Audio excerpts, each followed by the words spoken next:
Coronation Street spoilers. Shocking discovery rocks the Cobbles next week. Monday, April 14. Tensions continue to simmer between Abi and Carl as cohabitation proves difficult. Frustrated, Abi urges Carl to give her some space, especially with plans to spend quality time with Kevin following his chemotherapy appointment. Respecting Abi's wishes, Carl heads out but assures Kevin he'll return in time to accompany him to the hospital. However, when Abi calls Kevin, Carl picks up and casually mentions they're at the Rovers. Furious, Abi storms into the pub, accusing Carl of sabotaging her afternoon. A confused Kevin demands answers.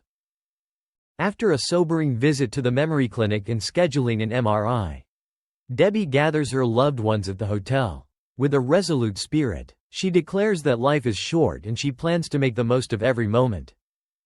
Upon learning that Todd stayed up all night tending to Julie's pain, Sarah shows compassion. She offers him the keys to her flat, inviting him to rest there whenever he needs a break.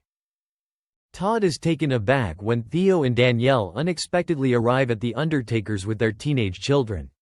Later, Sarah and Kit find themselves temporarily displaced from the flat when Todd uses the key only to be quickly followed by Theo, keen to explain his mixed signals.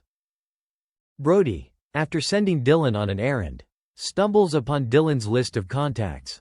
Wasting no time, he contacts a shocked Sean, announcing that he has a job lined up for him.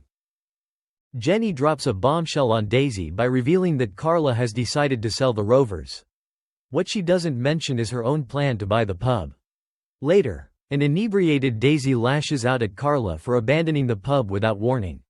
Overhearing Carla refer to Daisy as a spoiled madam, Christina and Daisy vow to team up and take Jenny down.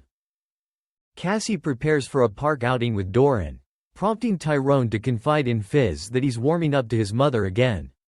He believes the time spent with her grandson will benefit Cassie. Meanwhile, after a call from Alina, Tyrone gently informs Doran that his stay with them is going to be extended. Sarah is left impressed when Kit steps in to confront a thief who snatches her phone.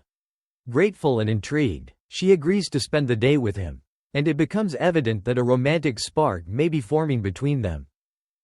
Wednesday, April 16. Tension brews as Sean turns to Glenda with a desperate plea for a £500 loan.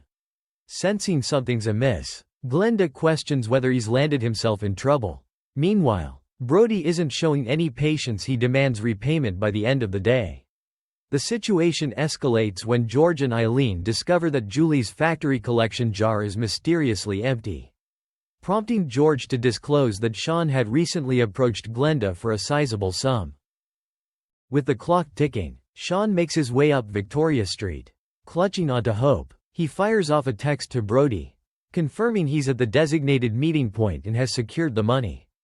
The tension in his message is palpable as he waits for the next move in this precarious situation. Elsewhere, Debbie invites Kevin and Abi to a wedding menu tasting, promising a lavish affair where no cost is spared. But as Kevin excuses himself due to feeling unwell, Carl opens up to Abi in a quiet moment, confessing that his business venture in Germany is on the verge of collapse.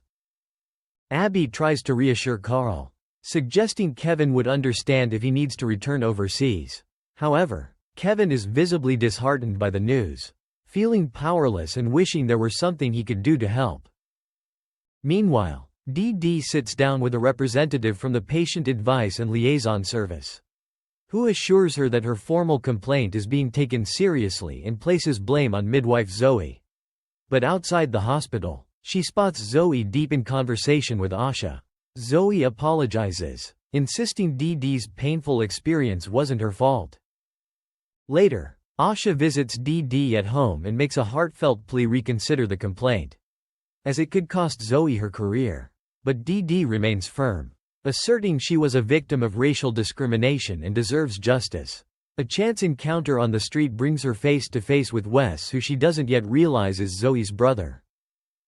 Friday, April 18. In the cafe, a desperate Sean tells Daniel about the burner phone which he planted in his bag and begs him to try and retrieve it as it could contain the evidence he needs to expose Brody for the nasty thug that he is. Dee tells Aaliyah that despite all her hard work, The hospital has completed its investigation and found no wrongdoing. Aaliyah accompanies Dee Dee to a support group where they chat to one of the other mothers, and Dee Dee realizes that everyone there has suffered a traumatic birth experience. In the Rovers, Dee Dee reveals that black women are 4 times more likely to die during childbirth. The gathered women are shocked. Dee Dee confronts Asha and tells her that if the hospital won't hold Zoe accountable, then she'll have to do it herself. Sarah is due to go on a date with Kit, but in the bistro, Danielle spots Todd and Sarah enjoying a drink and heads over. Aware that she thinks they're an item, Todd invites her to join them and Sarah is forced to play along. Theo joins Danielle in the bistro. When Danielle insists they join Todd and Sarah at their table, Todd kisses Sarah on the lips to wind Theo up. But Kit watches from the bar and Sarah's mortified. Sarah tries to explain to Kit, but he is bemused.